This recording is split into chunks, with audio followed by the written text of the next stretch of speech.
If you are watching via YouTube or Spotify, you are seeing the intro for my next guest podcast. I have the pleasure of interviewing Lana Reid, who is an award-winning author and the host of The Male Perspective. So it's always a good time when we get together.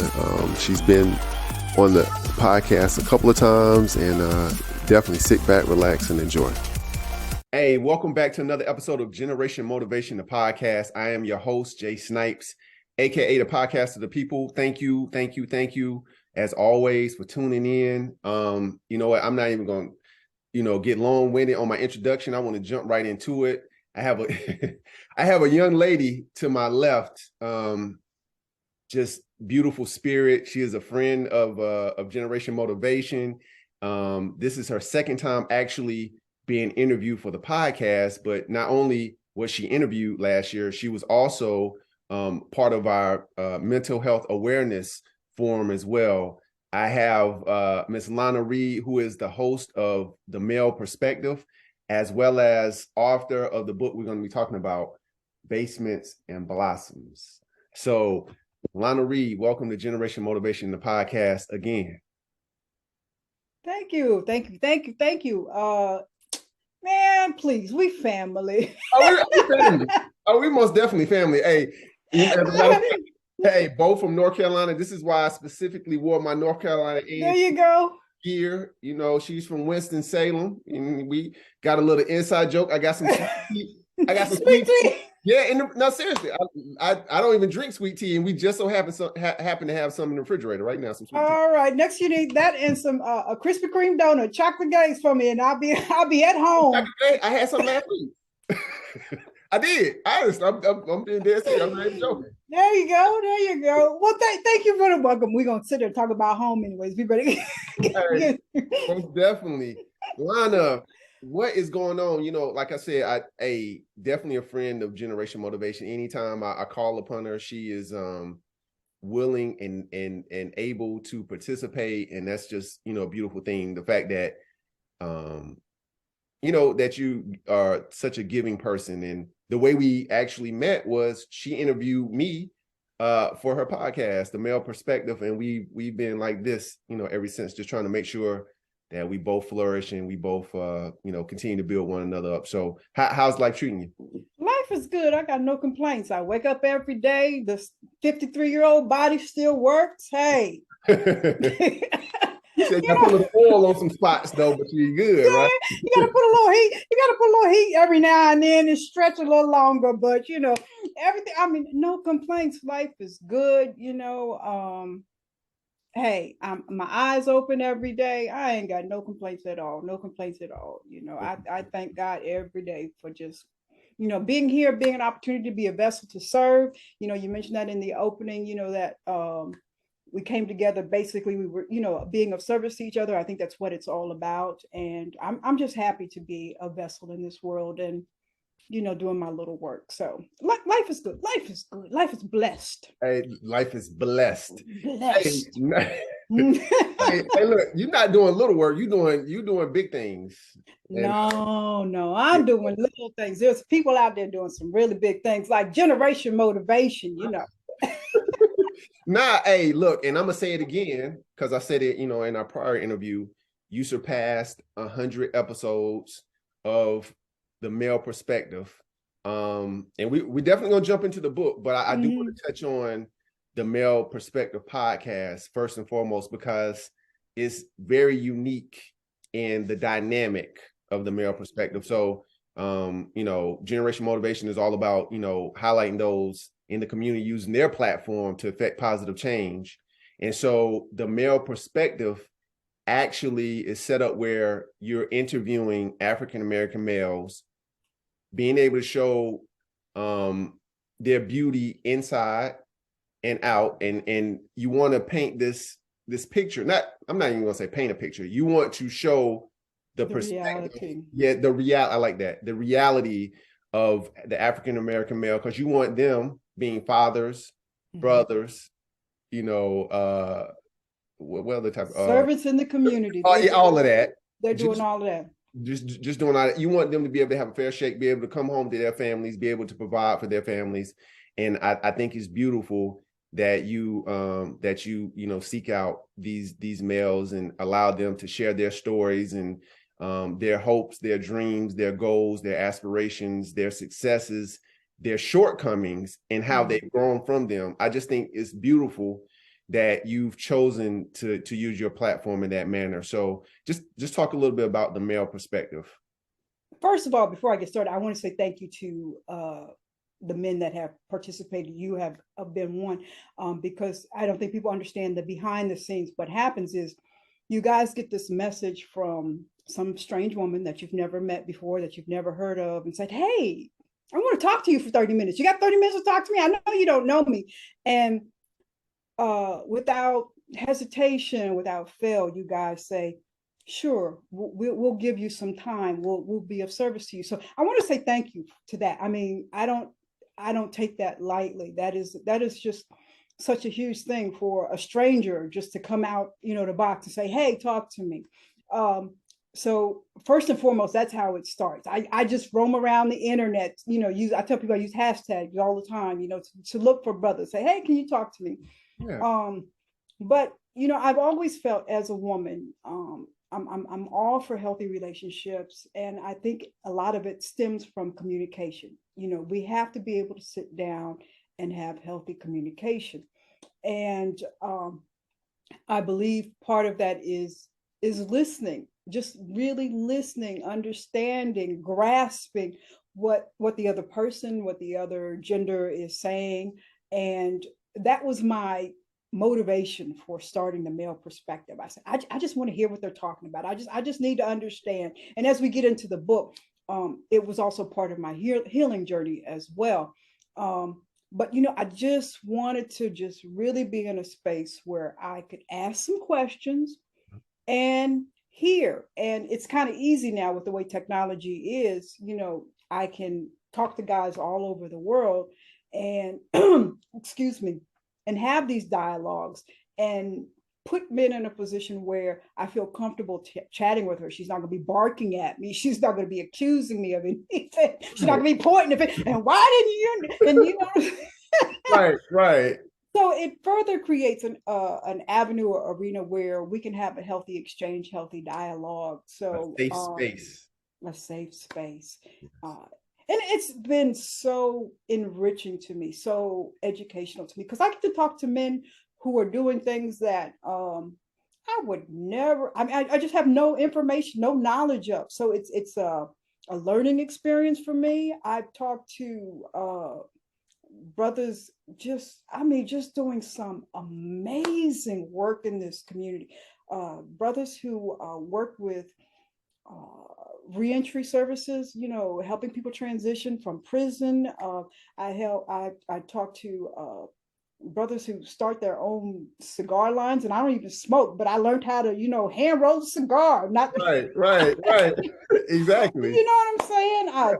Teachers. I mean, it has just been phenomenal, and it's just been a wonderful, wonderful journey. I mean, I think more women should do it. Yeah. It's funny you say that about how you reach out, because hey, the first thing I said, babe, I got a strange woman. Somebody in my DMs, right? I said, is it okay if I was like, is it okay? You know what I'm saying? And I know, I'm like, okay, every time I click send, I'm like, we don't know how this is going to be received. But, hopefully once you start to scroll through the song, you're like, oh, she's legit. She really does sit down and talk to a whole bunch of guys. But I still have to say thank you, because I know it's such a risk for, people to, just take a chance and be like, okay, I'm going to say. And then I think that's the beauty. People need to understand the male perspective is really two strangers just sitting down and having a conversation. There's no script. There's no, the fact that you guys trust me, that she's going to ask me some questions, and they're not going to be too like, oh, the light is shining on me and this is going to make me squirm. She's really going to make this a comfortable place for me to have a conversation with her. And I'm just so humbled by all of that, because y'all don't know me from a can of paint. Hey, and I will say this though, and it's definitely a beautiful thing, because for guys that have never had a platform, for guys that have never been highlighted, for guys that have, these goals and they want to show the world what they're made of, and they want to show, what their vision is, for these guys that have families to be able to, cut on an interview and have, their families and their friends to sit down and watch, all of this unfold. And then, your kids look at you differently, like, dog, that's my father up there. Your spouse, or, parents looking at you like, that's a sense of pride. They start sharing it. Look at what my baby boy is doing, stuff like that. And, and it just instills that confidence in you. And I think it's awesome, once again, that you are so invested and being able to highlight what these brothers are doing. And that gives them the motivation. It's almost like you said, you're being used as a vessel. So it's like a sign from God, like, you know what? Sometimes when they doubt themselves, and then all of a sudden, I don't know if I want to keep doing it. And then all of a sudden someone sends them a message and say, hey, I see what you're doing and I want to interview you. I think what you're doing is something is definitely a worthwhile cause, or whatever it is, and I want to highlight you. And that just gives them that fuel to continue doing what they're doing. So definitely keep I don't have to tell you to keep doing it, because look, I'm knee deep in it now. You can't turn back now. You can't turn back now. You can't retire now. I'm knee deep in it. And I just think, the messages that society gives you guys, and you hear it sometimes from us as Black women, or your significant others, you hear all of the negative imagery and reflection about yourself. So to have somebody say, hey, no, I think that's some awesome stuff you're doing.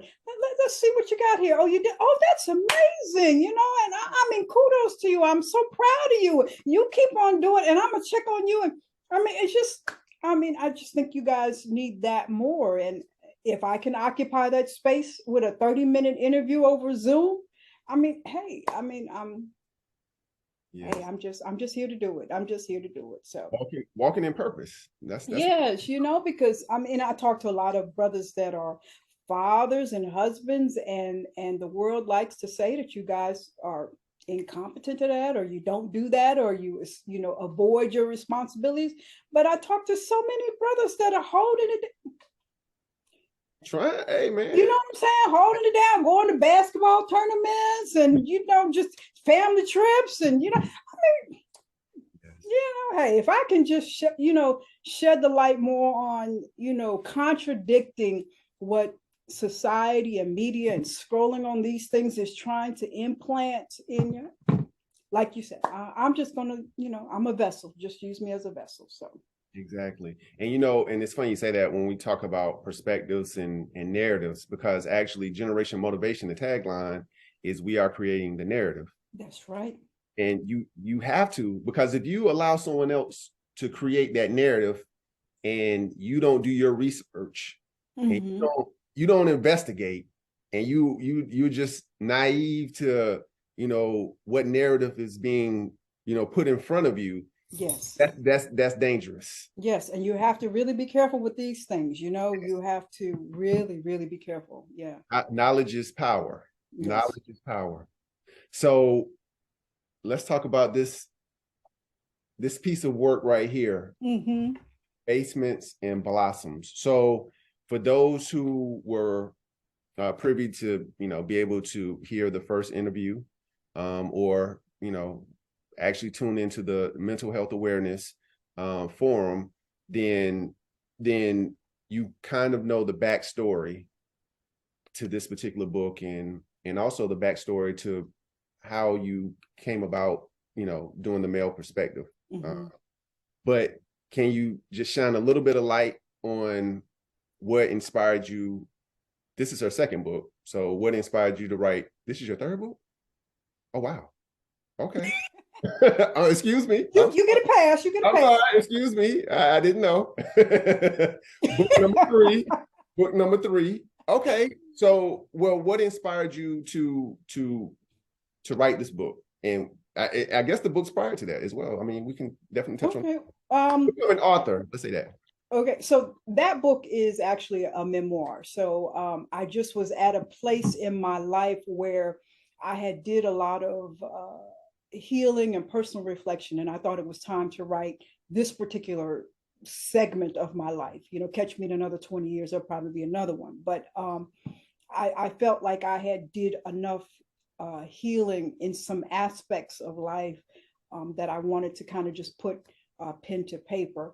The book is actually 3 different elements of struggle, personal conflict that I had to overcome. And I started off with, I think, the most significant struggle I have ever had to experience in my life, and that was the murder of my husband. We had been murdered.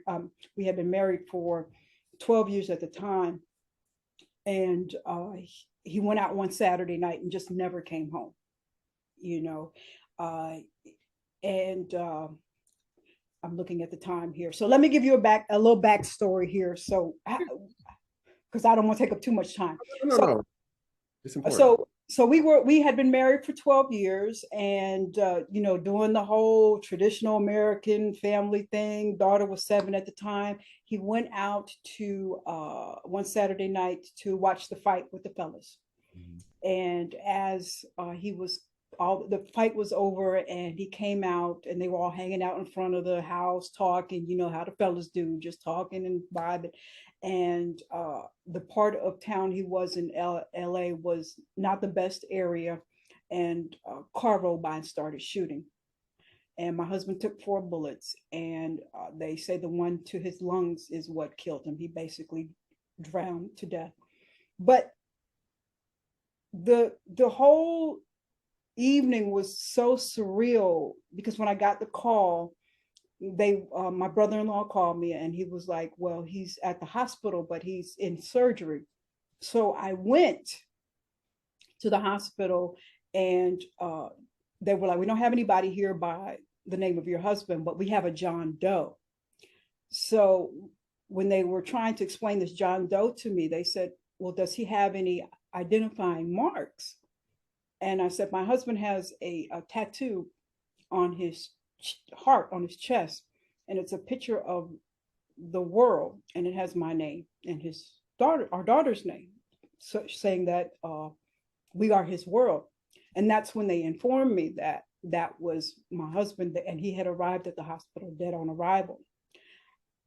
I had brought my daughter with me to the hospital because they were telling me he was just in surgery.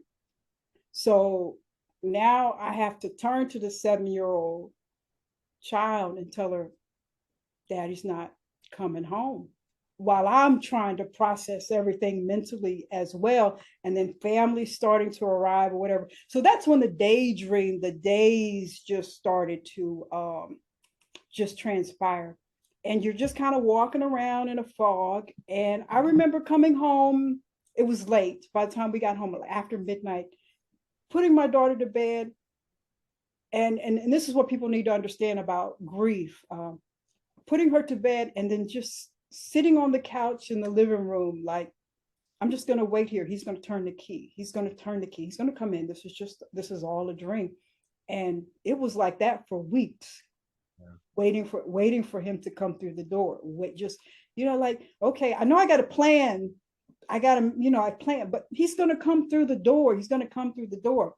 And, I'm sorry, not to interrupt you. I'm sorry. And I was going to say, and I remember in the book, you said that you didn't even want visitors to come because it would make it seem like it was permanent. It was actually, I didn't, because people were calling like, do you want us to come by and sit with you? No, you don't need to, because he's coming home. I don't know. Why would you come over here? He's coming home. I don't know. No, I don't need that. So you're just kind of, I was 32 at the time. I'm a widow. I'm a single mother. It was just so, you never expect for a plan for those things, and when people say that, it seems so cliche, but you really don't. It was just so far-fetched. And it just, I have always been a very strong person. I've always been, a self-reliant person. It's one of the reasons that attracted my late husband to me. So even after that, funeral is over and everybody goes home. I'm still, I go into this process of I got to function. Baby has to get to school, got to make the lunch, we got to do the homework. But in this process of just getting back to normal, I never grieved, I never healed, I never unpacked everything. And that process lasted for years. I was unaware of it, but that process lasted for years. And part of that journey is talked about in the book, how, it it it reflected itself in some of my decision-making process. Um, Guys I picked to date afterwards, trying to like think that I was going to, get somebody similar, so, grief is such a interesting dynamic and it's so different for everybody else. But the thing that I can tell people is you have to find effective ways to cope with it, because if you do not cope with it, oh boy, trouble is a coming. Trouble is a coming.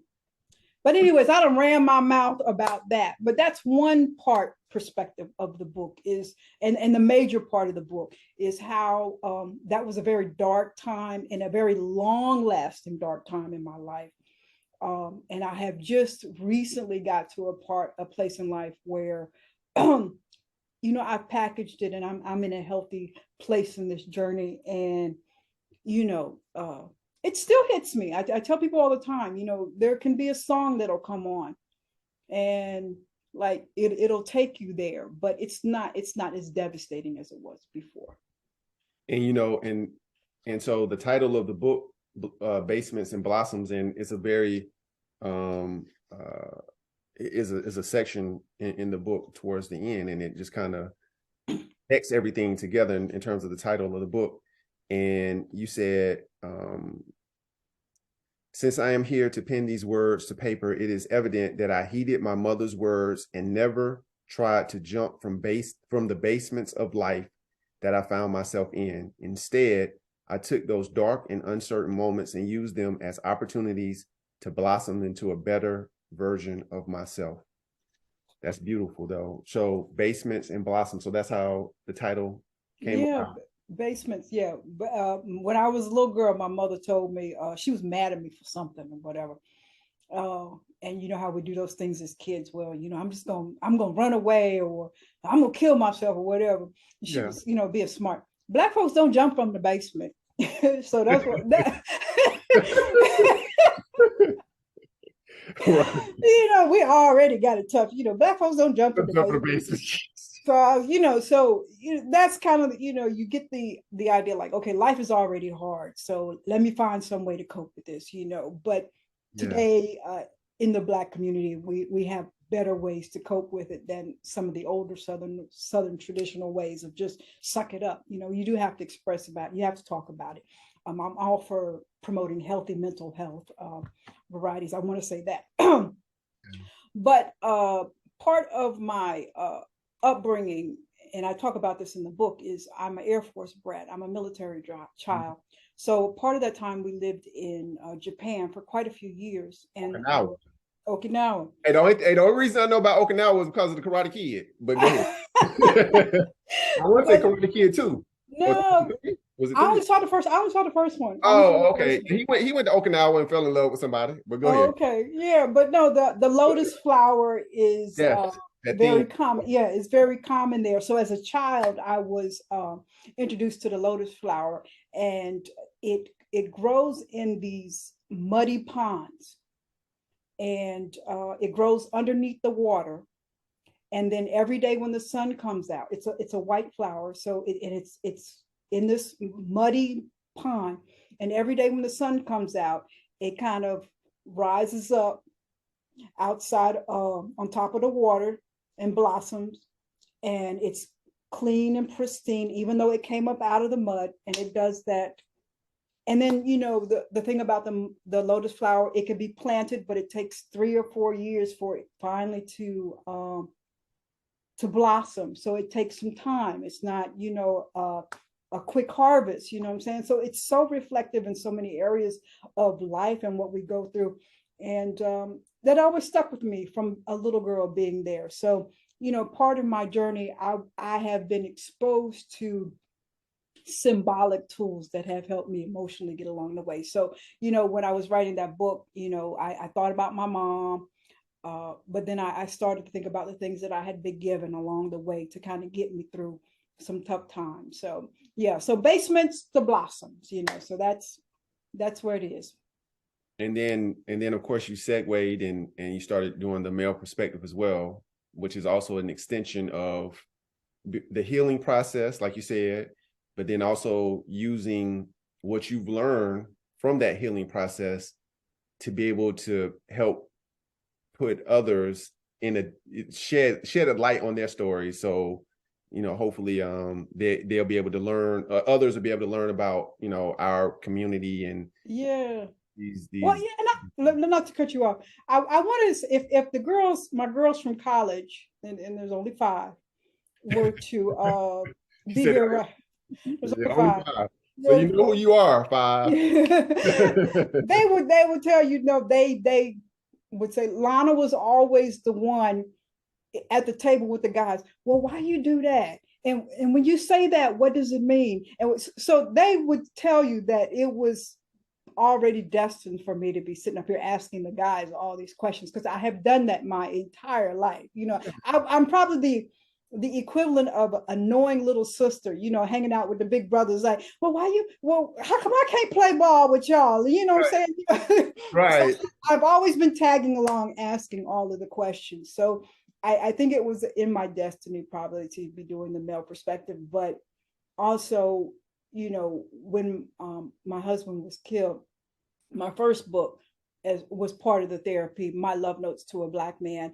I just, you know, at 53 now, I just see that, you know, that's the direction that God wanted me to go. So I probably was resistant along the way, but I'm obedient now. I'm obedient now. Exactly. And I want you to toot your horn a little bit as well. So tell us a little bit about your connection with Black Enterprise, what you did with Black Enterprise. Hey, yes, please. Oh, okay, Yep. so Hey, with yes. Don't be modest. I don't want you I'm to be trying modest. to, You're doing so you much. I'm pulling everything out. you know, you probably have grandparents like I had grandparents. Say you better be humble and all that stuff. So sometimes it's a little difficult to be tooting your own horn. But when I did my love notes to a Black man, and like I said, at the time I did it, I was coming out of my 12-year marriage, and I was kind of in a cocoon. So I didn't realize that the dating world had gotten so bad, you know. So when I wrote the book and I started doing book tour and talking to people, whatever, and people were complaining, I was like, what are y'all complaining about? Why isn't it wonderful love? And you know, we just, you know, you get together and you raise a family.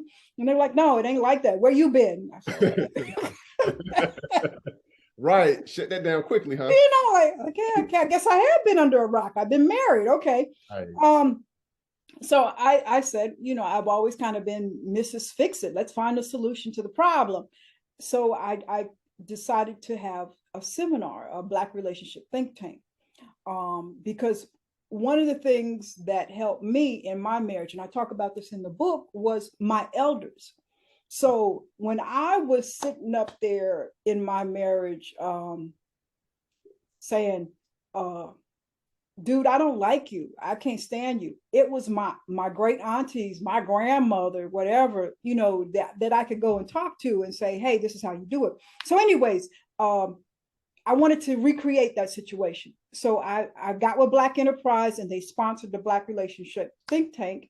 And we had these one-day seminars. I had couples that had been married 20, 30, 40 years sit down, talk to the younger folks. This is how we do it. No, you're not going to like each other every day. If you think you're going to, you know, so they would just talk you through the whole relationship and the reality of what marriage is. And I think that was very important because, you know, when I do my Loving Him Better seminars today, a lot of the young people are saying, we don't know anybody. We don't have people in our families that have been married 20 years. We have no mentors. We have no role models. So, you know, I think that's what, you know, we're lacking today. And that's kind of where I try to fit in my space. Yeah. That's awesome though. And you're right. It's funny because I was interviewing one of my friends on a recent podcast episode, and we've been friends since high school, college roommates, and the whole nine. And he was telling me, he said, he said your parents were one of the few parents that I knew that were still married for an extended period of time. And I found that interesting. My parents have been married for 50 plus years, I want to say. Awesome. And that's one of the reasons, if my late husband was here, he would tell you one of the reasons that he chose me to be his wife is because I was the only female he had ever witnessed in his community that was raised in a 2-parent home. Wow. And that was important to him. He wanted somebody who knew what a family, long-term family looked like. What unity was, and someone that respected the sanctity of marriage in that relationship. Wow. We're winding down because I can't. Yeah, I was like, "Ooh, okay." I didn't think I was running my mouth that much. No, you're not running your mouth. No. Hey, it's so. Us North Kakalaki folks. Hold on. Hey, but hey, but you know what? It's because the topics that you touch on are so deep. And it's funny that I saw her look at the screen like, oh, time, it's kind of looking at the time because being a podcaster, she kind of knows. Yeah. But it's funny because it's just, I mean, these topics are so deep, and it's like you said, using that terminology of unpacking, and you want to make sure you're touching on. We just touched on a fraction of the book. We didn't even really get into it. Buy the book. Hey, you'll understand everything. Trying to unpack, and definitely check out her podcast as well, A Male Perspective, and I'm of course I'm gonna put the links and everything so people can support you. I mean, YouTube channels and your Instagram handles and the whole nine. But and I suggest the ladies kind of peek in because some of the questions you might not be comfortable asking. I'll get it out there. Hey, trust me. Trust me, it's gonna be the ladies that's gonna watch it anyway. And the reason I say that because they don't necessarily know exactly until the guys don't know until they actually view it and understand what you're trying to do. So, like you said, they might be a little hesitant. Like, is she? Yeah. You know what I'm saying? But trust me, I've been on The Male Perspective, and it's nothing but building us up. I want you to understand it. It's allowing us to tell our story. It's our perspective, just like she says, and she's being used as a vessel to help guide us to tell our stories, and so people see the reality of what we go through and the reality of what we're trying to build in our communities, in our families. So it's just awesome. I'm not gonna let you slide without me at least getting my final question in, which is, Generation Motivation, the podcast. How do you feel as though you are motivating your generation and generations to come? I would just hope it would be this component of communication. I just think a lot of stuff could be fixed if we just sit down and have a lot of conversations.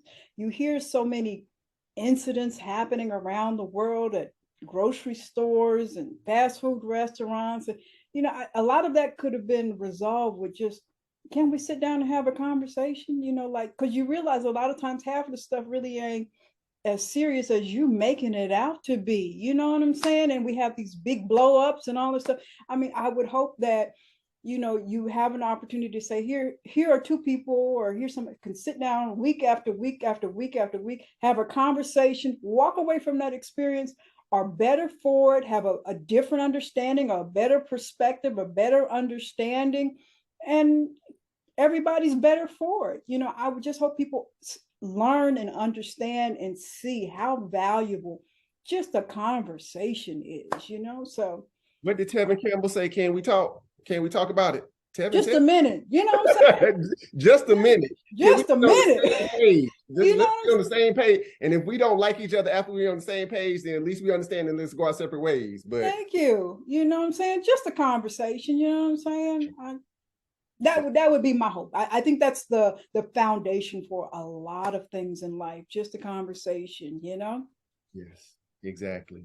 And it's important to have healthy dialogue, to be able to communicate, and also to be able to weed out miscommunication. That's a lot of, you know, there's communication and miscommunication. And sometimes people don't understand how to be able to, you know, dissect the two, you know what I'm saying, and process and decipher. Yes. So, but Lana, anything else you want to leave us with? What? I would just hope that everybody is out there in this world just, you know, making self-improvement, you know, doing their best to be self-aware and where they can be their best self and where they can make their contributions to this world. We are not here to not leave some sort of value contributions to this life. So find where you fit. Find, you know, it's like double dutch. Find where you fit in and jump in and do the work. You know what I'm saying? You know, this life should count for something. This life should count for something. Find what your purpose is and do that. You know what I'm saying? That's all I got to say. I mean, you know, if we had another hour or so and some more sweet tea and some donuts, I could probably talk about some more stuff, but you know. Right. Hey, well, you know what, Lana, I definitely appreciate you for taking the time to join us again on you know, Generation Motivation podcast, as well as I thank you for everything that you're doing to be able to show, you know, the world what brothers like myself, what we have intended, you know, for life, what our purpose is, and giving us that platform. So thank you so much. And I really mean that. Thank you for motivating, for, you know, it is not an easy feat to jump out here and do this podcasting thing. I don't think a lot of people understand that. So thank you, and you keep on being amazing and keep on being the type of example that I love to uplift on my show. Husband, father, just friend. I mean, just keep on giving me something to just show to the world. Hey, see, y'all keep on talking about that. But no, look, I got one here. He doing generation motivation, and he down here raising his family and take care of it. So you just keep on being an example to give me something to cheer for. So will do. Hey, and you, the listener and viewer, definitely appreciate you for tuning in to another episode of Generation Motivation podcast. We thank Lana. We wish her the best. Everything will be in the notes. So definitely, you know, follow and support her as well. And until next time, I'll holla.